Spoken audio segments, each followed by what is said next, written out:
Bonjour à toutes, bonjour à tous, bienvenue dans ce nouveau Read Club. Oui, il n'y a eu qu'une seule vidéo en quasiment 4 semaines. Mais les vacances, les blabla, les blés, le boulot, etc.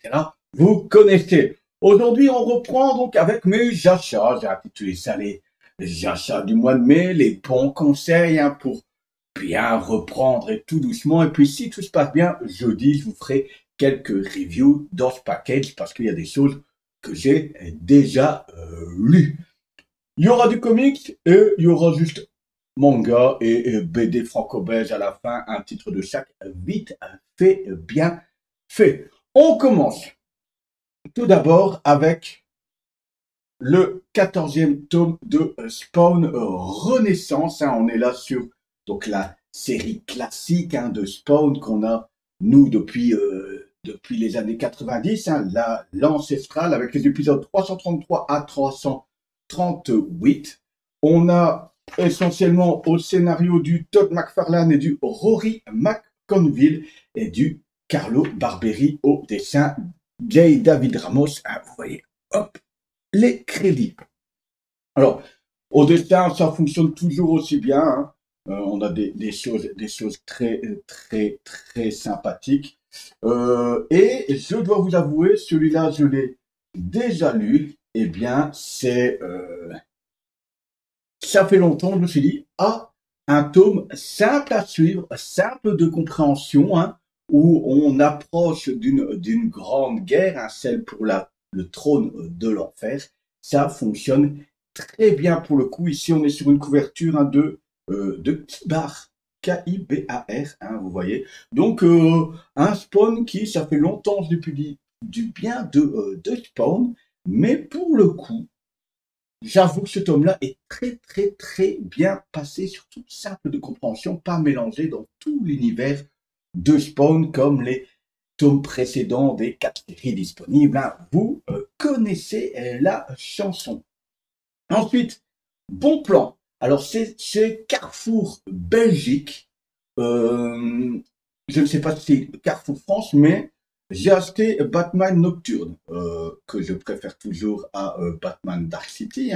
On continue cette histoire avec cette famille ancestrale de Gotham qui revient pour prendre la possession de Gotham City. C'est tout le temps à Ramvi au scénario essentiellement. Alors, on passe de l'un à l'autre, parce que on est ici sur la série classique de Detective Comics au dessin. Il y a tellement de dessinateurs différents, mais on passe vraiment, vous voyez, hop, sur la série classique à ce type de dessin, et puis il y a des tie-ins, et là on passe à ceci.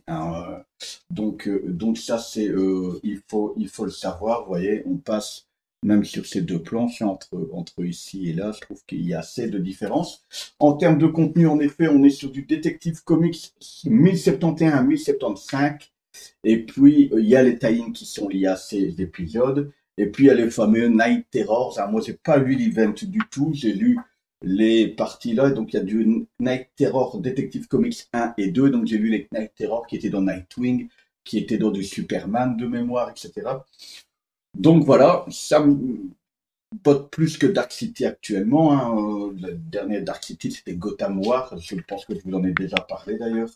Euh, Ceux qui n'ont pas aimé le début n'aimeront pas cette suite forcément. Néanmoins, là, je trouve qu'il y a des bons cliffhangers à la fin de chaque épisode. Euh, c'est assez cool. Euh, de voir toujours aussi un petit côté un peu plus horrifique à ce Superman, mais c'est vraiment, vraiment quelque chose de très sympa. Il y a des covers qui sont cool. Regardez celle-ci. Couverture d'Evan Kegel. Et on a aussi de tout. On a ce genre de représentation pour les tie-ins. Des backups, pardon. Backup, mais c'est tie-in, mais c'est backup. C'est vraiment, vraiment, vraiment très cool. On a des choses. Dans les backups, on a quand même des choses qui nous rappellent le passé de certains personnages. Donc voilà. Pourquoi j'ai pris ce Batman Nocturne qui coûte quand même 25 balles. J'allais attendre un petit peu, essayer de le trouver en occasion. Mais il y avait une opération chez Carrefour, si je ne dis pas de bêtises, que fin mai de mémoire, où par tranche de 10 euros, donc là 25 euros, j'avais deux tranches, et bien j'ai pu prendre, vous savez, ces deux bouquins d'opération. Là, c'était Marvel Dark, ces opérations Carrefour de bouquins qui sont à 2,99 jusqu'à une certaine période, et puis ça passe à 9,99. Mais j'ai pu les avoir gratuits. C'est un gratuit par tranche de 10 euros pour déstocker cette ancienne. Et donc, j'ai pris ici ce Wolverine, le retour de l'indigène. Alors, qu'est-ce qu'on trouve là-dedans?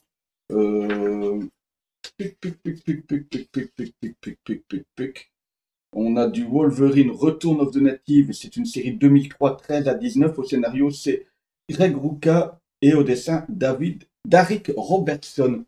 Donc ça me disait bien. Et puis, est-ce qu'il y a autre chose là?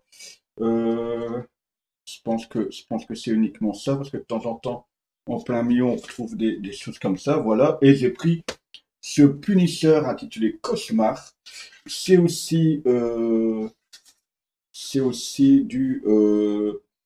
alors c'était In the Blood, Punisher In the Blood, série de 2011, 1 à 5, et c'est de Rick Remender, et au dessin, Roland Bossi et Mirk Bertileggio, Berti Lorenzi, pardon. Ouf. Cette reprise est un peu plus dure. On est, on est sur quelque chose, voilà.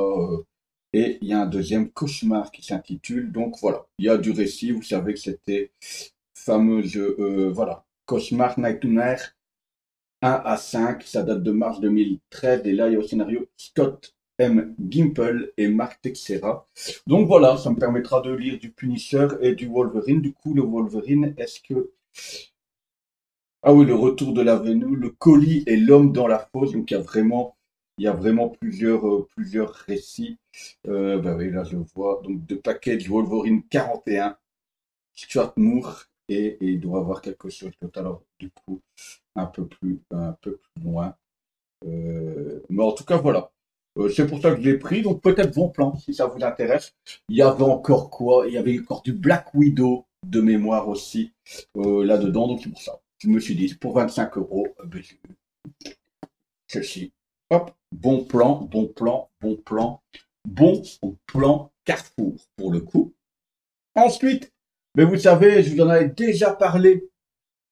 J'ai pris en Marvel Pocket. Oh, j'ai plus le nom. The Boys. The Boys tome 1. Hein, ces bouquins qui sont aux alentours de 10 euros. Le format me va très bien. J'ai complété Y, le dernier homme, en Urban Nomade, 7,90 € le tome. Hein. Donc voilà, j'ai acheté ça en même temps que mon Punisher, mon Punisher, mon Spawn Renaissance. Donc j'étais à une histoire comme 36 euros pour tout ça de lecture. Hein. Donc voilà, Y, le dernier homme.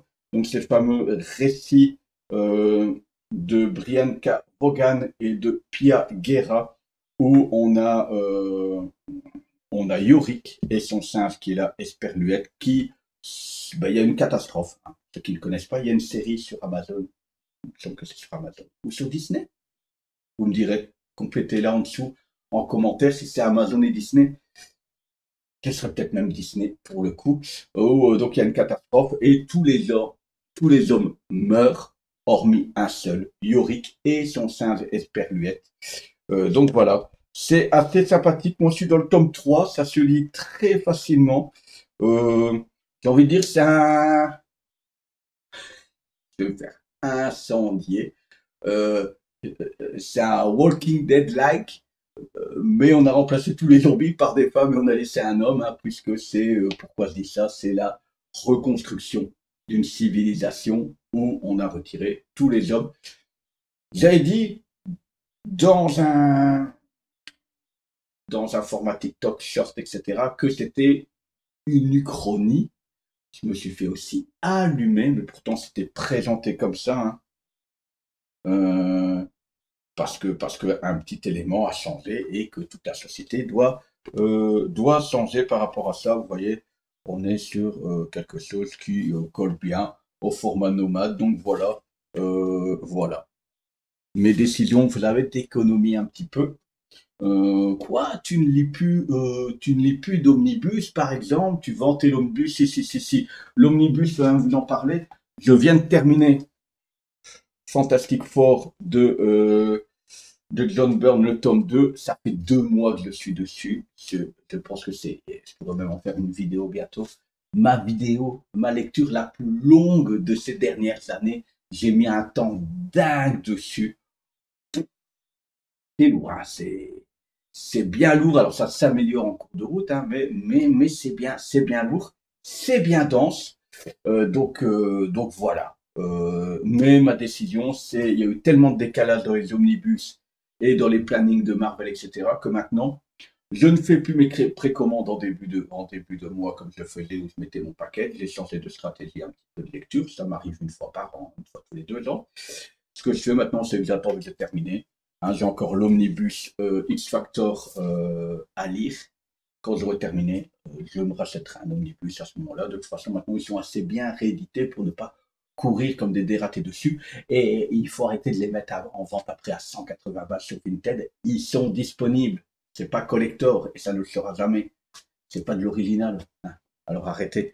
Ensuite, vite fait en manga, hop, le One Piece 107. Hein. J'ai déjà lu ces épisodes parce que je lis les scans toutes les semaines, toutes les 2 semaines quand ça sort, simplement parce que je m'estime que comme je les achète, j'ai déjà expliqué, ça me permet une première lecture en scan.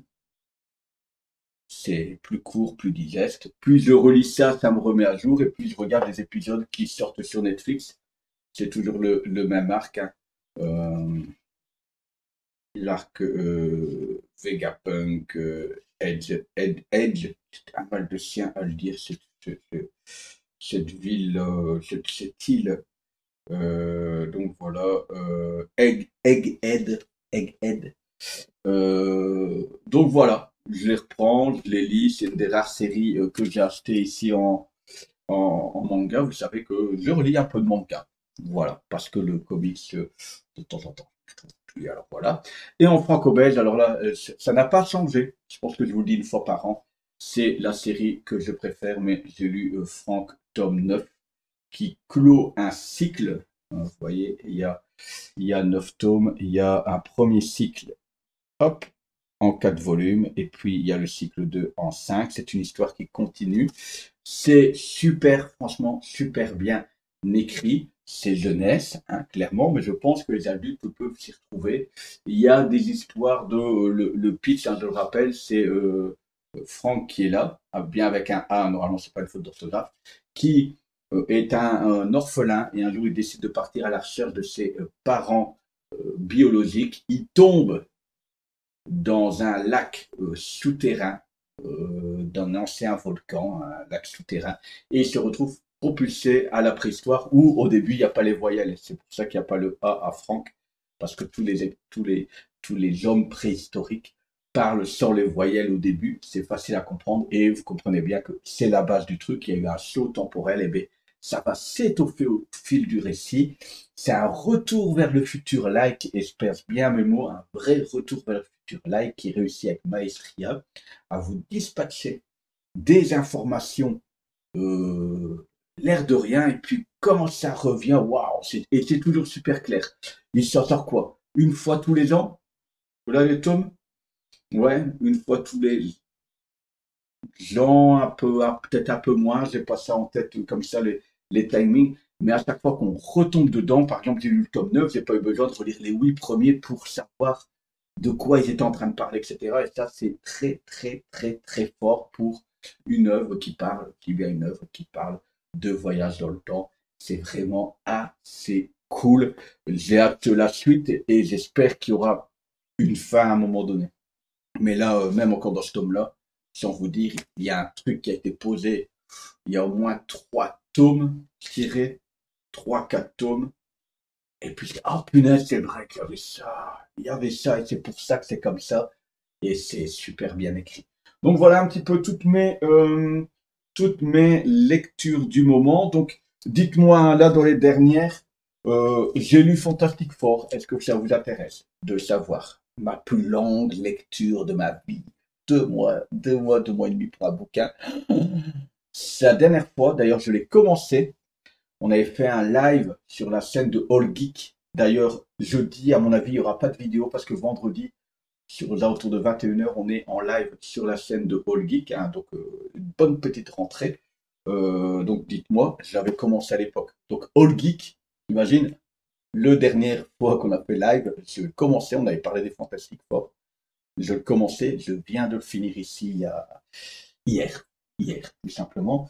Voilà, Y, le dernier homme, je vous en parlerai, mais quand j'aurai la vision de l'ensemble.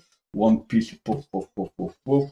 Spawn, je pense que là, pour l'instant, sauf, je pense que la prochaine grosse vidéo Spawn, c'est quand les nouvelles séries vont arriver, hein, en dehors de ça, ou bien s'il y a un gros bouleversement.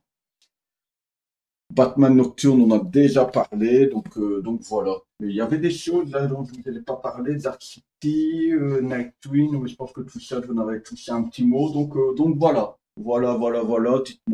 Dites-moi un petit peu de quoi vous voulez parler, ou est-ce qu'on regarde un petit peu les sorties la prochaine fois? Ça fait longtemps que j'ai pu regarder les sorties. Il y a eu des nomades annoncés, pas mal de choses. Et il y a pas mal de choses dans Marvel Pocket annoncées. Mais en tout cas, voilà. Chose importante, la prochaine fois qu'on se voit, je l'espère, c'est sur la chaîne de All Geek. Il y a plein d'invités et je ne serai pas tout seul avec lui. Ça risque d'être assez fun. Donc c'est vendredi. Ce vendredi, donc on sera le 15, on est mardi, donc 14, 15, 16, le 17, si je ne dis pas de bêtises, vendredi 17, 21 h sur la chaîne de All Geek. Si c'est la première fois que vous arrivez, bienvenue. Ici, c'est le Geek Club. D'habitude, il y a plus de vidéos que ça. Là, on est un peu en mode à la cool. On parle comics, essentiellement, mais un peu de franco-belge, vous voyez, et de temps en temps, un peu plus souvent maintenant, de manga. Vous êtes la bienvenue, n'hésitez pas à vous abonner. Merci à ceux qui lâchent un petit cœur, un like, et à ceux qui partagent la vidéo. Ça aide à toucher de nouveaux publics, et ça fait toujours du bien à l'algorithme YouTube qui domine YouTube, mais on... Allez, on se retrouve tout bientôt pour un prochain Geek Club. Ciao, ciao!